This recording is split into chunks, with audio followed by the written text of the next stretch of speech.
त्याची महत्त्वाची बातमी शेतकरी कर्जमाफीचा दुसरा हप्ता जारी करण्यात आला आहे। मुख्यमंत्री देवेंद्र फडणवीस यांनी एका क्लिकद्वारे रक्कम ट्रान्सफर केली आहे। आज 6,36,036 शेतकऱ्यांना 5,086 कोटी रुपये वितरित करण्यात येत आहेत। आतापर्यंत 12.56 लाख शेतकऱ्यांना 10,115 कोटी रुपये दिले गेले आहेत। आज दुसरा हप्ता वितरित करण्यात आलेला आहे। शेतकरी कर्जमाफीचा दुसरा हप्ता आज वितरित करण्यात आला।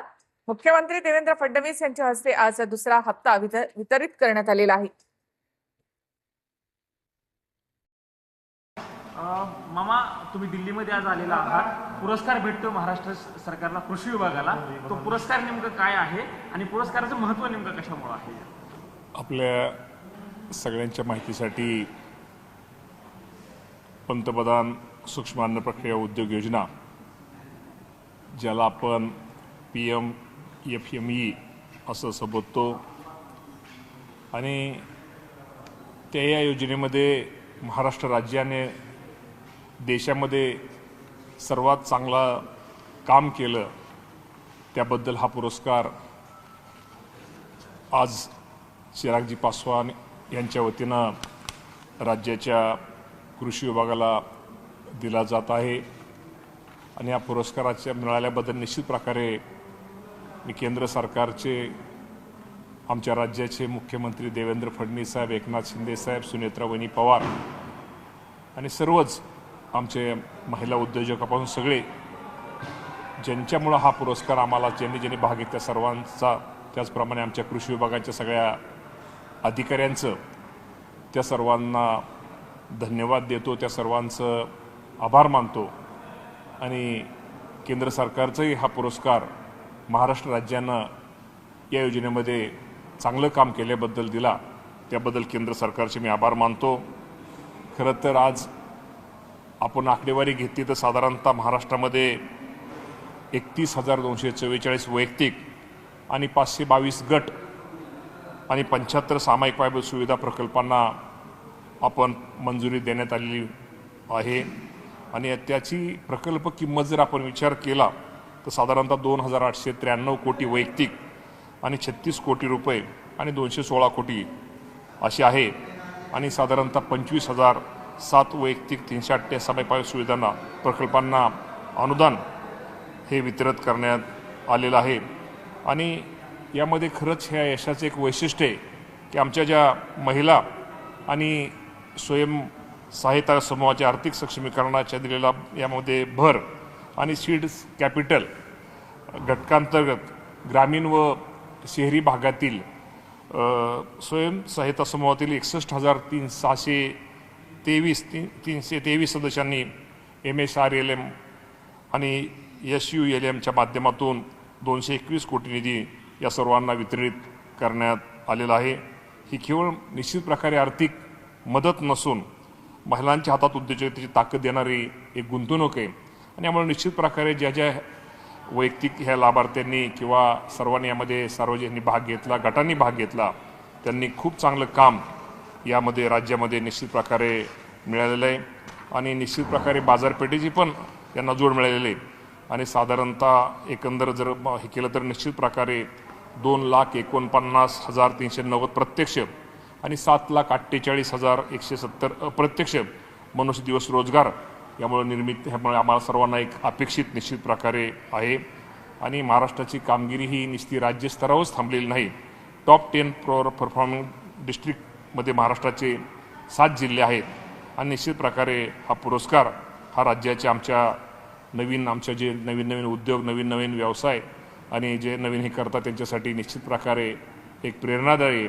आणि ह्या पुरस्काराच्या माध्यमातून निश्चित प्रकारे राज्यातील आम्हा सर्वांना सर्वांना त्याला एक प्रेरणा या निमित्तानं निश्चित प्रकारे आम्हा सर्वांना मिळेल। पण दुसरं म्हणजे की जे अहिल्यादेवी कर्जमुक्तीच्या संदर्भामध्ये दुसरा टप्पा जो आहे तो झालेला आहे, किती शेतकऱ्यांना याचा लाभ मिळालेला आहे आणि पुढचा टप्पा कधीपर्यंत केला जाणार आहे? निश्चित प्रकारे आपल्या सगळ्यांना माहिती आहे की अहिल्यादेवी होळकरांच्या नावाने जी कर्ज योजना, शेतकऱ्यांची कर्जमाफी योजना ही राज्य सरकारच्या वतीनं जाहीर केलेली होती। आणि आपल्या सर्वांना माहिती की पहिल्यांदा 17 लाख शेतकऱ्यांना एक कर्जमाफीची यादी आपण दिली होती. त्यामध्ये साधारणतः 14 लाखाच्या आसपास शेतकऱ्यांनी KYCचं काम झालेलं आहे. अजूनही काम युद्ध पातळीवर चाललेलं आहे आणि ॲग्रिस्टॅकच्या माध्यमातून निश्चित प्रकारे आपण ही योजना शेतकऱ्यांना ही कर्जमाफीची देतोय. आणि पहिल्या टप्प्यामध्ये साधारणतः 6,22,000 शेतकऱ्यांना 5,029 कोटी रुपयाची आपण त्यांना त्यांची बँके खात्यामध्ये त्यांना आपण वितरित केलेलं आहे. आणि कालच दुसऱ्या टप्पा राज्याच्या मुख्यमंत्र्यांनी कालच त्याला ही दिलेलं आहे. साधारणतः 6,36,000 असे एकूण शेतकरी आणि एकूण 5,086 कोटी रुपयाची कर्ज माफी ह्याचा आपण त्यांना हे वितरित कालच केलेलं आहे. आणि राहिलेले उर्वरित शेतकऱ्यांच्या बाबतीमध्ये सुद्धा सांगतो की टप्प्याटप्प्याने आता ही आपल्याला कर्जमाफी ही सुरू झालेली आहे. साधारणतः आज ही जवळजवळ 10,5-11,000 कोटी आणि उर्वरित आपल्याला माहिती आहे की जे राज्य सरकारने जाहीर केलं होतं की 56 लाख शेतकऱ्यांना याचा लाभ मिळणार आहे. साधारणतः 40,885 कोटी रुपये, जवळजवळ 40,000 कोटीपेक्षा जास्त रक्कम यासाठी शेतकऱ्यांना लागणार आहे. ही 2 लाखाच्या आतली असतील, 2 लाखाच्या वरच्या असतील किंवा 2019 साली महात्मा फुले कर्ज मुक्ती ज्या योजनेमध्ये महात्मा फुलेंच्या नावाने त्यामध्ये जे काही शेतकरी यामधनं राहिले होते आपण त्यांना पूर्वी 50,000 दिले होते, परंतु नंतर मुख्यमंत्र्यांनी सर्व शेतकरी संघटनेचे नेते कोण त्यांनाही 2 लाख रुपयाने आपण निर्णय देतोय आणि लवकरात लवकर ही रक्कम आपण सर्वांना देतोय. आणि ज्याप्रमाणे रेग्युलर भरणारे शेतकरी त्यांनाही रक्कम लवकर देतोय. मी आता ही प्रक्रिया सुरू झालेली आहे. जे रक्कम आमचे शेतकरी ज्याची वाट पाहत होते ते निश्चित प्रकारे आम्ही करतोय. आणि साधारणतः 31/3 आपल्याला माहिती 31/3 नंतरचं जे व्याज आहे ते आता 2000 जे शेतकरी आमचे 25 नंतर आता जे व्याजरावरचं व्याज आहे ते व्याजही ते राज्य सरकारनं सर्व बँकाला आदेश दिले. ते व्याज निश्चित प्रकारे त्या बँकाने त्या शेतकऱ्यांचं माफ करावं, त्यांना ती सवलत द्यावी अशा बँकेने आम्ही सूचना दिलेल्या आहेत. मामा ह्यात काय अडचणी येतात का शेतकऱ्यांना? कारण पहिल्या टप्प्याच्या वेळेस अनेक वेळा अनेक प्रश्न उपस्थित केले गेल्याचं बघायला मिळतं. ते विरोधी पक्षच नाही तर शेतकऱ्यांकडनं काही समस्या सांगितल्या जात होत्या.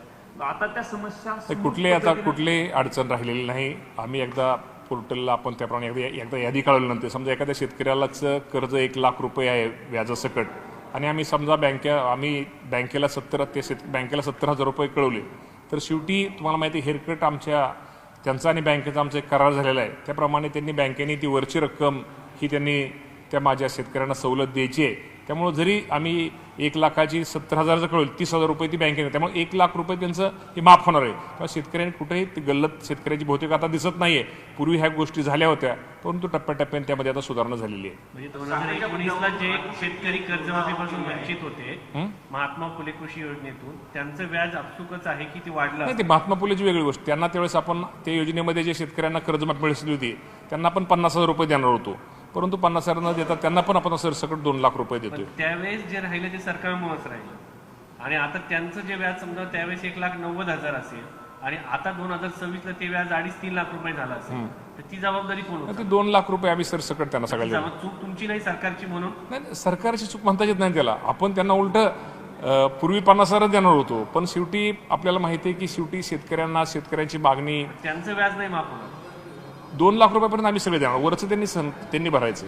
2 लाखापर्यंत आम्ही सगळे शासन आम्ही देणार आहे त्यांना. सहकारामध्ये असाही कायदा असतो की जी मूळ रक्कम आहे त्या रकमेच्या दुपटीपेक्षा अधिक रक्कम घेता येणार नाही? 100% आहेच ना कायदा तो. दामदुपटीपेक्षा जास्त घेता येत नाही. समजा त्याने समजा विकास सोसायटी असेल किंवा बँक, आता तर आपण काय करतोय साधारणतः राष्ट्रीयकृत बँकांना आपण फार 35% आणलेले आहे. इतक्यापर्यंत आपण सवलत म्हणजे 35% जास्त घेणार नाही इतक्यापर्यंत आपण सवलत राष्ट्रीयकृत बँकाकडून घेतलेली. त्यातनं खूप मोठा फायदा शेतकऱ्यांचा राष्ट्रीयकृत बँकेच्या माध्यमातून केलेला आहे. आणि शेवटी सहकारामध्ये तुम्हाला ती विकास सोसायटीच्या बाबतीत विकास सोसायटीची भूमिका महत्त्वाची असते. ती विकास सोसायटी घेतली आपण ते पण करतोय आपण.